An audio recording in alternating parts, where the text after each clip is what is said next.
The instant he speared that giant lobster, he was set to become the guy Bear Grylls and Ed Stafford would envy most. How can a man who voluntarily marooned himself on a deserted island eat a lavish seafood feast every day? After Da Zhuang arrived on the island, he realized the terrain was extremely harsh, with scattered wreckage parts lying everywhere, wreckage from ships lost to unexplained mishaps. Yet for Da Zhuang, it deepened the island's mystery. Da Zhuang's lonely island sits inside the Bermuda Triangle, a stretch of ocean long famed for its mysteries and hidden dangers. History records many strange disappearances of ships and planes here. The secrets remain unsolved.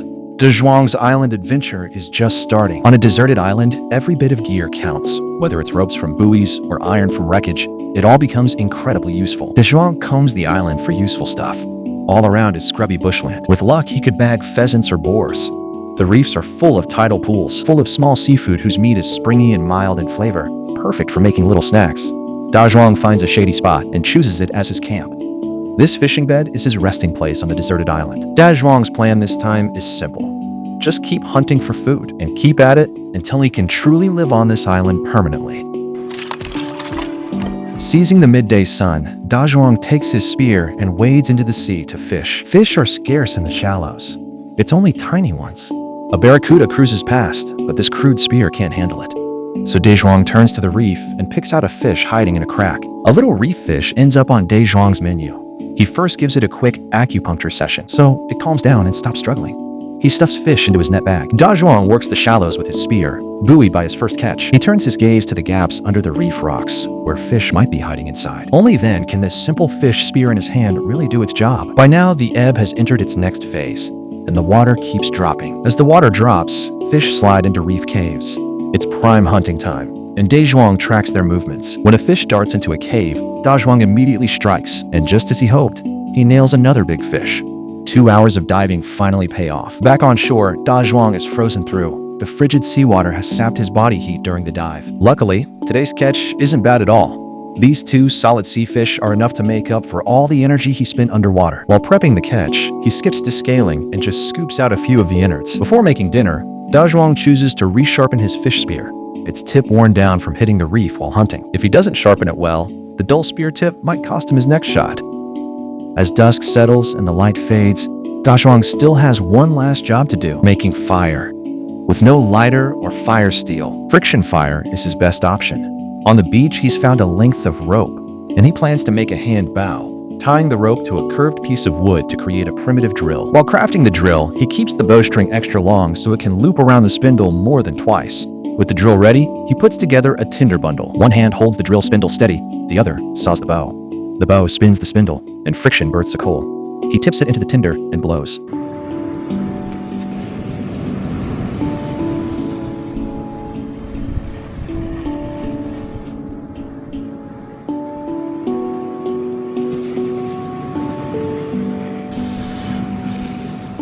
And that's primitive living. With fire, he lays the fish on the flames to roast. After just 15 minutes, a delicious grilled fish is ready.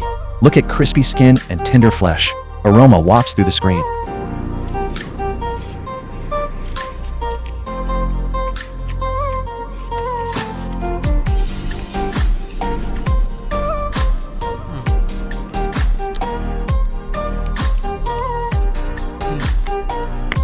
After a full day of toil, hunger has him in its grip, and this one fragrant grilled fish finally soothes his long empty stomach. At first light, Da Zhuang heads to the reef to wash up, then sets off to explore the deserted island. He spots flat planks that work as a makeshift table, then finds a heap of washed up ropes, thick and thin, thick ones, thin ones, all kinds. On this island, any insignificant item could be useful someday. Da Zhuang wanders the island, picking things up, flat boards, all sorts of buoys, and beautiful seashells. To Da Zhuang, they're all treasures, though a whole crate of seafood would be even nicer. By midday, the sun blazes, and the water below is crystal clear. Da Zhuang grabs a spear and dives again to hunt. A sea snail appears in the shallows, but it's a pity. It's too small. With yesterday's hunting experience, Da Zhuang quickly bags a fish under the reef. That big eye fish, grilled, turns salty, aromatic, and tender. After eating it last night, Da Zhuang still savored it in his dreams. Now that he knows this patch of shallows, now that he knows their quirks and routines, his spearfishing just keeps hitting the mark. His catches are getting larger each time. Beyond fish, Da Zhuang is even more eager to land a lobster. But after a long search, he can't find lobster, only sea snails under the reef. Da Zhuang stuffs them all into his pouch. Just as he's about to wrap up the hunt, he spots a lobster under the rocks. Dazhuang acts immediately. He lunges at the lobster with his spear. But this crude spear lacks punch and can't inflict a fatal wound. Plus, the reef is large. The injured lobster retreats deep inside, and Dazhuang can't get to it. Back on shore, Dazhuang feels it's a real pity, but today's haul is still quite encouraging. 2 red big-eye fish and a reef snapper. Today's haul topped yesterday's, so a hearty, filling dinner was guaranteed. On a deserted island without fancy cookware, you can skip descaling the fish when you cook it. In the intense heat, the scales seal in the juices, making the meat aromatic, tender, and moist. Resources here are scarce, but there's no shortage of firewood. From the thickets, he can quickly gather enough fuel for cooking. And as the sky dims, Dazhuang busies himself with dinner, getting a campfire going on the island. When night fully falls, he tosses coconut husk fibers into the fire. Coconut husk has some plant oil, and its smoke helps keep mosquitoes away. Beach-washed planks serve as both charcoal fuel and handy fish grills. Dazhuang opens up the fish, then uses yesterday's shells to fix it onto the plank. He adds salt, then squeezes lemon over the fish to soak up flavor. Fish flesh releases its aroma, and Dazhuang sets the rack beside the fire. Tonight's grilling method is a bit novel, and Dazhuang keeps feeding more wood into the fire. Only fish roasted over high heat will be extra fragrant. After 15 minutes of intense grilling, 鱼皮在烈火下变得焦香酥脆，大壮的烤鱼手艺越练越地道。 under continuous high heat, the sea fish undergoes chemical changes. The fish oil breaks down and releases a rich aroma, and the texture of the meat starts to firm up. After waiting half an hour, the fish is finally done, with a golden, crispy crust. It smells of savory, briny sea fish, and the first bite is unbelievably delicious.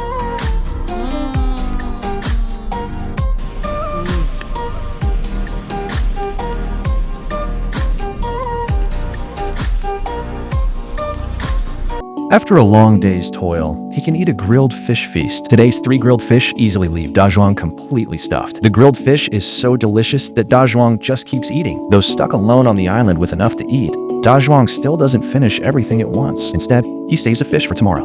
On the 3rd morning, Dazhuang wakes and finds the tide high. Good fishing conditions, but he's still hung up on the lobster that got away yesterday. That lost lobster still weighs on him, so today, Dazhuang sets out to hunt down a big one. A sunken ship lies in the shallows, and this wreck could be tied to the Bermuda Triangle's strange vanishings. Dazhuang is completely captivated by the shipwreck and intensely curious about it. To his surprise, the wreck is crawling with big sea snails, but they're all too small to bother with, so Dazhuang moves on through the wreck, still hunting for a big lobster. Broken iron plates from the wreck form perfect lobster hideouts, and sure enough, Dazhuang finds one tucked beneath a slab. This time, he holds back, calmly taking aim at the lobster's head before striking. The spear slams into its head, and no matter how it thrashes, the lobster can't break free. In the end, Dazhuang successfully lands the lobster. It's a Bermuda Triangle Cuban spiny lobster. Catching a big lobster on a deserted island is the dream of Bear Grylls and Ed Stafford. Dazhuang's finally lived that dream. As he's turning to head ashore, he misses out on another big fish. Back on land, Dazhuang lays out the spoils. This 3-gin, 1.5-kilo lobster turns into the island's top delicacy. This hefty lobster rivals any luxury seafood feast, and Dazhuang at once starts collecting firewood to cook it. He brings out the heirloom iron pot for a scrub. This pot is only used for seafood. For this big lobster, Dazhuang spent half a day getting things ready. He didn't actually start cooking until nightfall. He filled a pot with seawater to boil the lobster. When it was done, the shell flushed red, and Dazhuang ripped off the tail and tasted the roe in the head. From the look on his face, you could see this lobster was very fragrant.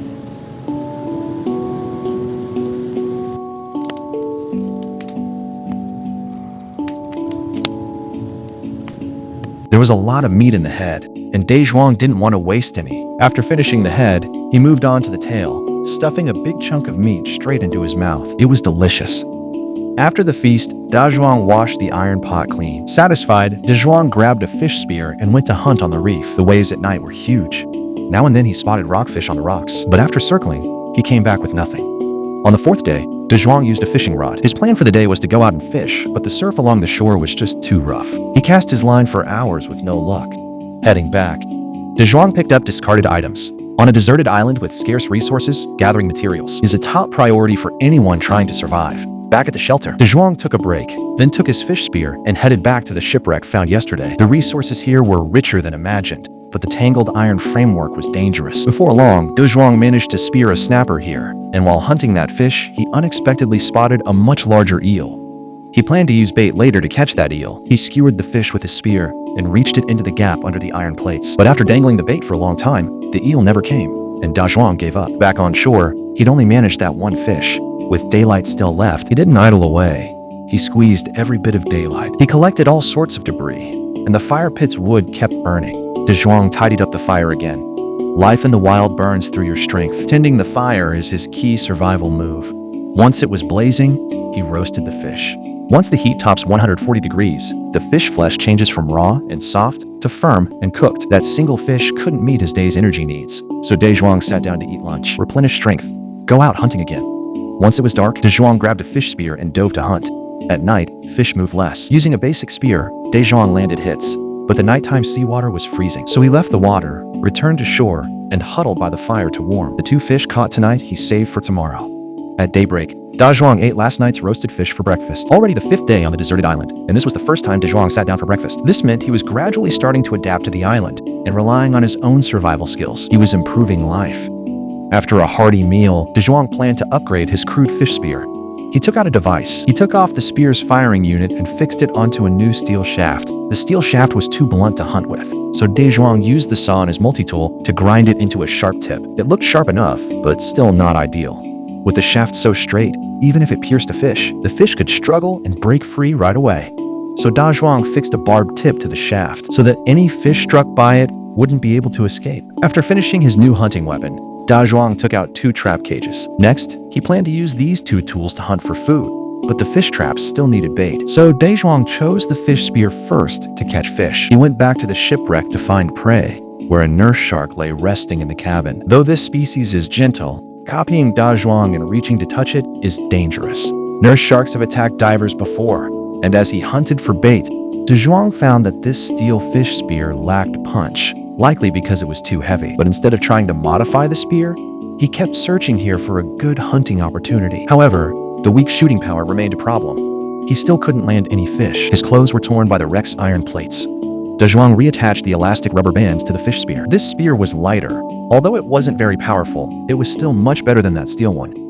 After rigging the spear, Da Zhuang re-entered the cabin, with plenty of big fish cruising inside. The cabin's steel frames and iron plates formed a hideout for big fish. Here, Da Zhuang made several attempts, but each time the fish shook off the spear and slipped away. The spear was weak. He kept missing shots. After many tries, Da Zhuang caught a fish and sliced it for bait and hung it inside the fish traps. Once a fish starts biting the bait, the trap will snap closed on its own, neatly catching the prey. You could see that while the bait drew in some big fish, they stayed cautious and never really dared to feast. With the traps quietly doing their job, Da Zhuang kept combing the cabin for new prey. Soon he spots another lobster under the deck. His luck is really off the charts. The spear nails the lobster in a spot, and once Da Zhuang puts it in the net bag, his good fortune still doesn't fade. He quickly bags a big fish as well. By now, it's like he's flipped on cheat mode, spotting lobster antennae again under the deck, and in no time he lands a second lobster, even bigger than the first. Da Zhuang's haul is impressive. 1 small yellow snapper and 2 Cuban lobsters. These 2 lobsters are more than enough for a feast. If Bear Grylls and Ed Stafford saw this, they'd be so jealous they'd want to join Da Zhuang for a deserted island survival run. Only 5 days into being marooned, Da Zhuang has already bagged 3 big lobsters. To prepare today's lobster feast, he starts early, gathering firewood to burn into charcoal. Today's ingredients are a treat. Da Zhuang hauls a stash of food he scrounged up with bananas, lemons, and sweet potatoes. Since the bananas are green, he throws them and the sweet potatoes into the fire to roast. Soft sweet potatoes and roasted bananas make a great starter. Sweet potatoes charred outside, soft inside, and they're really good. Tonight's meal is like a New Year feast. Once he's full of carbs, it's time for the main course.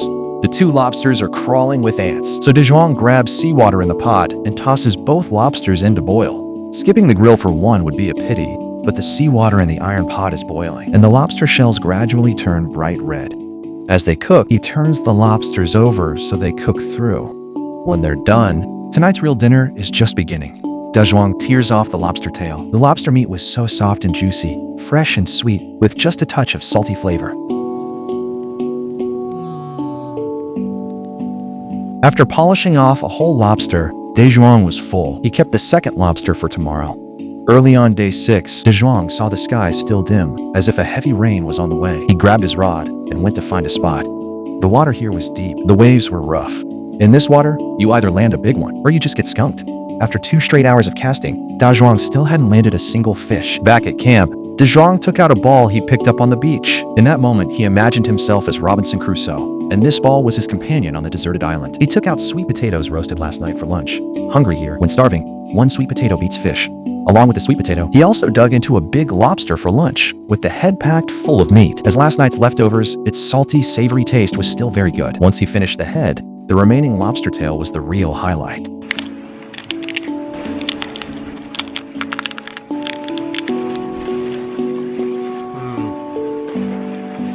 The meat was firm, with the sea's salty aroma.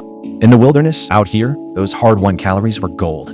Each mouthful fed strength. Once he'd refueled, Da Zhuang headed out again, groping toward the next round. To Da Zhuang, this shipwreck was like a natural seafood pantry. The cabin's iron structure was a tangled maze. He didn't dive down. The traps he'd set yesterday were empty, so after pulling them up, Da Zhuang kept hunting in this spot. Many fish were tucked away under the metal plates, making it tough for Da Zhuang to get a clean shot.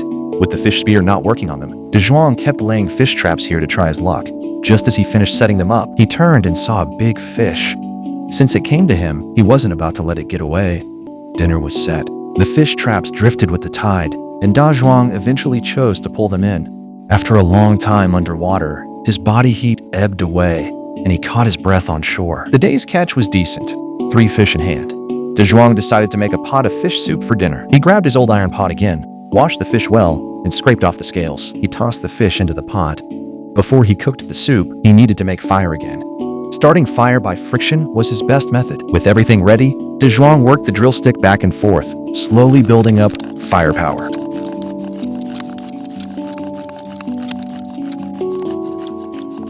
Lighting a fire by friction takes muscle. Steady rubbing will make charcoal. When the charcoal gets hot enough, it will ignite. After his first attempt failed, Da Zhuang carved a small groove in the baseboard so the firepower could drop straight into it. After a flurry of work, he finally got that firepower. A light puff was enough to kindle the flame, and as soon as it flared up, Da Zhuang shouted excitedly. Even though primitive firemaking was already second nature to him, every successful ignition thrilled him. He filled seawater and poured it into the pot. Using seawater to stew fish soup, Da Zhuang was the first to do that. He added aromatic leaves and black pepper to the pot for seasoning. Even alone on a deserted island, Da Zhuang still took his cooking very seriously. He tosses everything straight into the iron pot. Who knows how it'll taste, but at least it's well seasoned. As the fish soup simmers, Da Zhuang assembles a bow and arrow to try hunting, and the fish trap still needs to. Boil for 10 minutes. Da Zhuang doesn't idle. He takes his fishing rod onto the reef. After half an hour of non-stop casting, no bites. Seems the fish aren't biting. By now, the fish soup is nearly ready. Da Zhuang grabs a wooden stick and pokes it straight into the iron pot. Could charcoal be one of Da Zhuang's seasonings? He takes the pot off the fire. The big pot of seawater has been almost completely boiled away. Most people wouldn't dare drink this seawater fish soup. Da Zhuang plans to use the glass bottle as a soup cup, but it's too long and needs trimming. He scores a line on the bottle with a knife, then puts it into the fire to heat. As he waits, Da Zhuang practices shooting right nearby, just 3 meters away. He can't land a single arrow. This bow hunting idea clearly isn't going to fly. Da Zhuang pulls the glass bottle from the fire and dunks it in the sea to cool it. He figured heat expands glass and cold shrinks it, making it split on the scored line. Instead, the whole bottle shatters. Da Zhuang's DIY glass cup idea totally falls apart. Drink straight from the iron pot. This stew tastes incredible to Da Zhuang. The onions taste of fish and the fish of onion. After eating meat, he drinks soup. He finds the fish soup surprisingly rich. And this seawater and charcoal brew, he actually calls the best meal he's had on the island. Da Zhuang doesn't waste any food.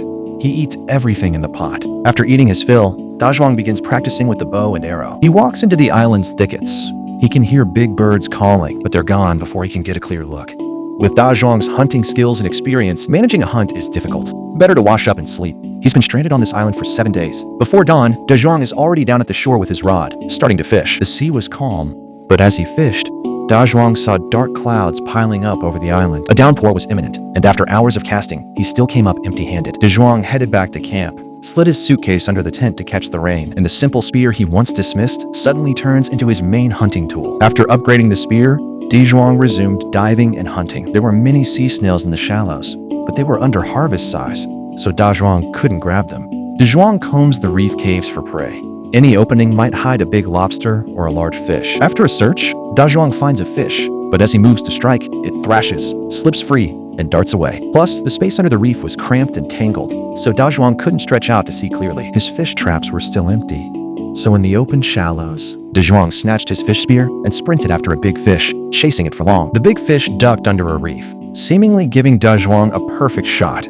But it still wasn't that easy. Though De Zhuang did land a hit, his spear was too dull, so the fish slipped away time after time, and the fish trap never drew in any big ones. Only a few fish nibbled the bait, while De Zhuang scoured under the reefs for a target. After scouring the reefs for a while with no luck, he headed back into the shipwreck to keep searching. For De Zhuang, this shipwreck is a lucky spot. He soon noticed antennae poking out from under the deck again. A lobster is tucked under there, in a spot that's hidden all too well. It's tough for De Zhuang to get at this lobster, and as he's still thinking how to do it, he spots a sea urchin nearby. Sea urchin is rich in nutrients, superb boost for the stranded here. With this find, De Zhuang won't let it go. He keeps scouring the area for more prey, and without noticing, all that diving has already sapped a lot of his strength. On his way back, De Zhuang grabs a few big sea snails. Since he didn't manage to get grilled fish or lobster, a sea snail dinner is a good idea. There are many large ones here, and after carefully selecting some big ones, just 4 snails fill his entire net bag. Today is another day of big harvest. 10多斤海螺足够他吃一顿，叫皇家金刚螺。 Each is over 20 centimeters long. De Zhuang gathers 4 King Kong conchs plus a big sea urchin. After this time on the island, he's never eaten sea snails until now. He plans to smash open the shells and get at the meat inside. But to his surprise, the shells turn out to be even tougher than he imagined.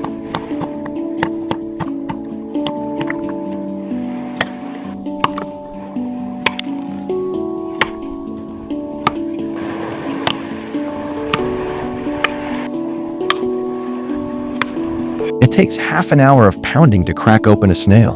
The shell is thick and the pink flesh looks great. After extracting the meat, that slab of conch is soft and silky, nearly a jin in weight. As I'm still debating cooking it, De Zhuang just bites straight in. He ends up eating it raw like sashimi, probably just too hungry to wait. After he gets a fire going and cooks it, the conch meat loses fishy taste and turns creamy, sweet, and refreshing in the mouth. The rest of the meat is tough and really not fit to eat raw. Worn out from the conch, De Zhuang cracks open the sea urchin. He'd expected it packed with golden roe, but when he split it, a pool of black liquid poured out instead. Rinsed off, there were still quite a few gonads left inside. This sea urchin isn't really plump, but even this little bit of gonad is a delicacy for De Zhuang. Its salty, sweet taste makes it a perfect little starter before dinner. With daylight left, De Zhuang grabs his rod and goes to the shore to fish. Otherwise, just a few conchs tonight definitely wouldn't fill him. Soon, De Zhuang reels in a grouper. A bit overexcited, he snatches the grouper, clutching its spines, and pain shoots through his palm. Quick science note. Some groupers carry mildly toxic proteins on their spines. They're not very venomous, but they make the wound hurt more and bring on redness and swelling, hurting more than a normal cut. And on a deserted island, those tiny cuts can actually be riskier than the catch, since seawater bacteria can easily lead to infection. De Zhuang just shrugs it off and keeps fishing right there. Soon, another grouper bites. This time, he doesn't dare be careless.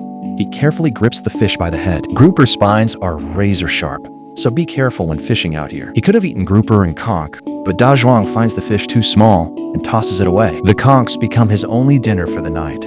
He also picks up a lot of these small snails on the reef. He stashes the snails alive in a net bag, and with 4 conchs in his stomach, he can sleep without feeling hungry. De Zhuang drags a rock over and smashes it onto the snails.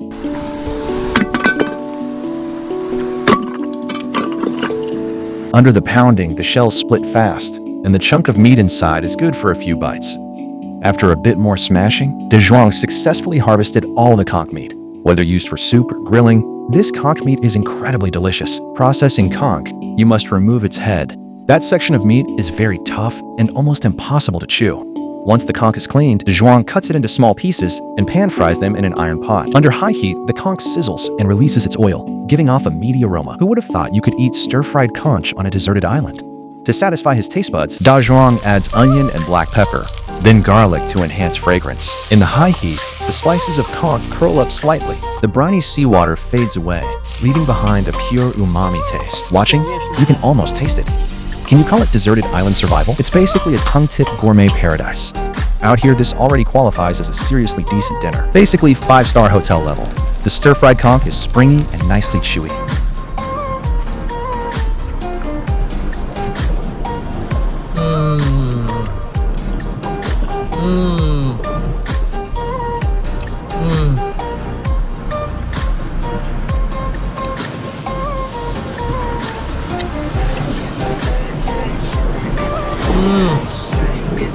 As soon as it hits your tongue, it's firm and the saltiness blooms with each bite, mingling with the smoky scent of the iron pot. A rare satisfaction out here in the wild. By day 8 on the island, spearfishing underwater has become Dazhuang's main daily task. He sharpens his spear and once again heads to the familiar shipwreck. As soon as he arrives, he spots a big fish, and Dazhuang quickly manages to spear one. This fish has very large eyes. Does anyone know what species it is? As long as it's not poisonous, Dazhuang keeps it. The resources here are abundant. His hunting keeps improving. As Dazhuang combs the cabin for sea fish, he notices a torpedo-like object and figures this ship must have been attacked back then. The parachute frame fell here, and this rusty metal cylinder might well be an unexploded torpedo. Dazhuang ignores it. To him, it's all food. Today, he's only speared 2 big fish, but that's plenty for a solid feast. Back at camp, he digs out last night's stir-fried conch for lunch, plus half-roasted sweet potato, yesterday's conch leftovers. Still tasty. Sweet potato, then conch. After this time stranded here, Dazhuang hasn't gone hungry. Every day, he still has a seafood feast. He doesn't get to enjoy this for free. On a deserted island, every meal costs him effort. Every seafood feast is the payoff for a whole day of hard work. Once he's rested up, Dazhuang goes down to the shore to check the fishing trap. He'd left it there yesterday, hoping it would snag something as the tide rolled in. Turns out it still didn't catch a thing, so Dazhuang finally scraps this trap, which has let him down over and over during his island survival. It witnessed Dazhuang's hunting failures. Today's underwater hunt yielded 2 sea fish. Their colors were stunning, and the markings right after I speared them were striking. Now their colors have slowly dulled, and sea fish have already become Dazhuang's main source of protein on this deserted island. His regret now is not landing a big fish, nor luring an eel with his cash bait trick. Tonight's dinner will be these 2 sea fish. Once the charcoal is ready, charcoal glowing, Dazhuang sticks the fish on branches and grills them in the most primitive way, letting them slowly roast over the fire. These 2 fish are the plainest dinner Dazhuang's had on this deserted island. Keep flipping the fish as it grills, and wait until it releases a savory smell. That's when you know it's done. Dazhuang peels off the skin, and beneath it, snowy meat gives off aroma. With few bones and much flesh, this fish is one of the island's best for grilling. If you could have 2 fish like this every day, would you be willing to keep surviving on a deserted island? At night, Dazhuang grabs his spear and dives back into the sea to hunt. 想在荒岛顿顿吃海鲜大餐，就得学大壮。除了睡觉，几乎所有时间都泡在海里打猎。要想在荒岛上吃海鲜，就得像大壮一样，除了睡觉都泡在海里找吃的。夜里鱼儿懒散，下海打猎更轻松。It's easier to hunt. In a reef cave, he notices 2 pufferfish. This pufferfish is toxic and inedible at night dives. Dazhuang surfaces now and then to confirm his position, so he doesn't get lost in the dark while spearfishing. After dark, many fish start hiding in seaweed or under rocks, and when a light shines, they don't flee. Dazhuang spears one, but not every fish is stupid. Some are quick and agile. If he runs into a drowsy fish, a strong flashlight shot right into its eyes will briefly daze it, and then spearing it is much easier. This night's dive brings only 2 fish, and though 2 fish seem little, they barely meet his day's energy needs. Diving drains him. He's stuck on the beach, grilling fish and surviving on the island for 8 days. And this is the first time hunger has driven him to a snack. Even after grilled fish, he's not full, so he pours flour into the iron pot. He wants to make some flatbreads to really fill his stomach. Seafood every day can fill your belly, but just protein alone can't really cover the energy you burn diving all day. This flour is Dazhuang's rations. He makes it into a ball of dough. Planning to bake bread for a midnight snack, he sets the dough right over the fire to bake, then caps it with an iron pot, making a simple makeshift oven, using the heat of the charcoal and the pot's heat retention to bake the bread. After waiting about 30 minutes, Dazhuang can clearly smell the aroma, so he opens the lid, turns the dough, and bakes it another half hour. By this late hour, the dough still isn't cooked through yet, so Dazhuang leaves it for breakfast the next morning. Before bed, he grabs his bow and arrows and slips into bushes to hunt, but he returns empty-handed each time, without spotting prey, let alone landing any prey. Picking over the shoreline turns up just as little. Actually, this deserted island has far fewer resources than people think. On the 9th day stranded, Dazhuang heads out early with a fishing rod to try his luck, and this time the heavens finally cut him a break.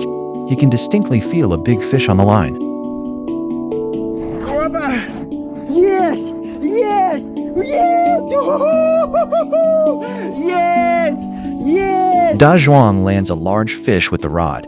It's a small blue body fish. Its texture and flavor are superb, and this single fish is enough to fill him up at dinner. He slips it into a net bag and keeps fishing in the same spot, but unfortunately, his luck doesn't hold. In the time that follows, he fails to land another fish, so he just grabs the blue body and heads back to the beach. The 2 loaves he baked last night become his breakfast today. The bread is baked so dry, it's tough to bite through, but Dazhuang doesn't care. On a deserted island, just having food is already a blessing. Strength restored, Dazhuang grabbed the fishing trap and headed back out to hunt. He hoped to use this trap to catch some food. The mechanism behind it was actually very simple. The bait hanging in the middle acts as the trigger. Once a fish nibbles and gives it a tug, the trap is activated, and the trap clamps down on the fish. De Zhuang set it by a crack in the reef, hoping to successfully catch some eels or lobsters. Once the trap was set, De Zhuang dove back in to hunt, peering into every reef crevice, but the underwater pickings were miserably thin. He had to return to the shipwreck.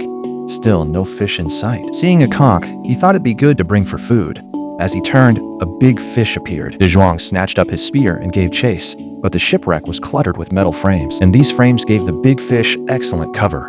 In the end, De Zhuang still lost it. However, the trap finally sprang and snagged a little fish. Back on shore, De Zhuang continued chewing on bread as hard as rocks, and after barely filling his stomach, he began getting tonight's dinner ingredients ready. He grabbed coconut fiber, ready to start a fire with flint and steel. He struck metal against rock, and the flying sparks fell onto the coconut fiber. A flare of heat caught the fiber, and with a puff of breath, the fire was alive. If you're ever stuck on a deserted island, you can copy De Zhuang's way of starting a fire. With the flames going, De Zhuang laid the fish right on the burning wood to grill. Then he headed to the beach for a workout, clearly buoyed by the big fish he'd landed today. Otherwise, he wouldn't be keen to waste the extra energy.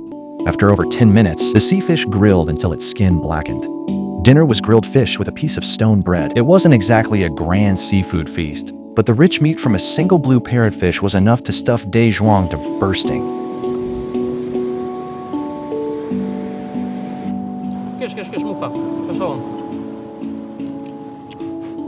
The bread was hard to chew, yet the carbs and sugars it provided were something seafood couldn't offer. Its flesh was rich and fatty, salty, aromatic, and delicious. It was one of De Zhuang's favorite fish to grill. One big fish was more than he could finish. He wrapped half the fish in bread for a midnight snack. The day ended on a high note as he savored it. On day 10, De Zhuang ate leftover grilled fish and bread from last night for breakfast. With his belly full, he returned to the water to hunt on a deserted island. If you don't want to starve to death, you have to spend almost the entire day on hunting. After days of practice, he knew the shallows and handled the spear with skill. When he met big fish, De Zhuang landed them more often. The traps he'd set in the shallows were luring many small fish. One trap sprang, but it snagged a small fish. Meanwhile, De Zhuang combed the reef rocks for lobsters. He noticed lobster feelers under a reef rock and thrust his hand in, trying to drag the lobster out. But the reef hole was too deep, and for the moment, De Zhuang couldn't get it out. But he didn't give up on the lobster. Instead, he kept diving back to the reef to check, making sure the lobster was still in the hole. After a bout of hard work, he finally managed to yank the lobster out. It was a Cuban spiny lobster. De Zhuang had already hunted 4 lobsters. He had truly become the man every castaway would envy. De Zhuang stowed the lobster in his net bag and called an end to the day's hunt. Heading back, he stopped to check the fish trap. The catch was tiny, hardly enough to get stuck between his teeth. He could release it. Even so, today was a rewarding day. 1 Cuban spiny lobster and a sea fish weighing 2 jin, plus some small sea snails. De Zhuang immediately started preparing lunch. He filled a pot with seawater. The finest catch is meant to be boiled. Today's lobster wasn't big, but it was plenty for De Zhuang's dinner. He tore off one of the lobster's feelers and pushed it in from the tail end. This way, he could easily pull out the lobster's guts. That section is the lobster's rectum, packed with waste. Once cooked, nearly all of it can be eaten. De Zhuang put the lobster into the iron pot to boil, flipping it over as it cooked, so it would cook evenly. After a quick 10-odd minutes of boiling, De Zhuang fished the lobster out and tore off the tail. Now a familiar set of moves and a familiar taste. He began with the head, saving the rest for later. After tasting the liver inside the head, next came the finest part of the lobster.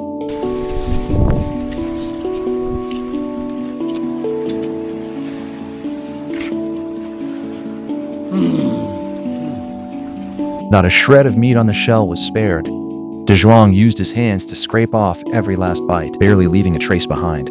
This meal had him utterly content. He skipped any starter, went straight into 2 main courses, and ate until he was full. Once full, De Zhuang returned to diving and hunting throughout his time on the deserted island. Every seafood feast De Zhuang has had has been hard-won. Every day at first light, he switches to hunting mode, diving, foraging on the shore, exploring wrecks, setting traps, fixing his spear, gathering fuel and tools. Almost all his time is spent searching for food. Behind every lavish seafood meal you see is actually long hours of physical exertion in icy seawater and the outcome of countless attempts. Fish don't just show up on their own, and lobsters are not easily caught. The traps almost never work the way he hopes. Most of the time, he's forced to keep adjusting his approach as his strength runs out. The conditions stay brutal, and his gear is primitive, just to pull together enough food for a single meal. So these seafood spreads that look effortless are really less about pleasure and more about danger. They're survival rewards. Every meal is earned, not just appearing. It's the result of a whole day spent exploring, diving, and hunting. The truest face of deserted island survival is food isn't abundant. It's that every mouthful comes at a steep price. DeZhuang just keeps grinding through the same routine, spending his strength and hard-won skills just to keep himself alive out here.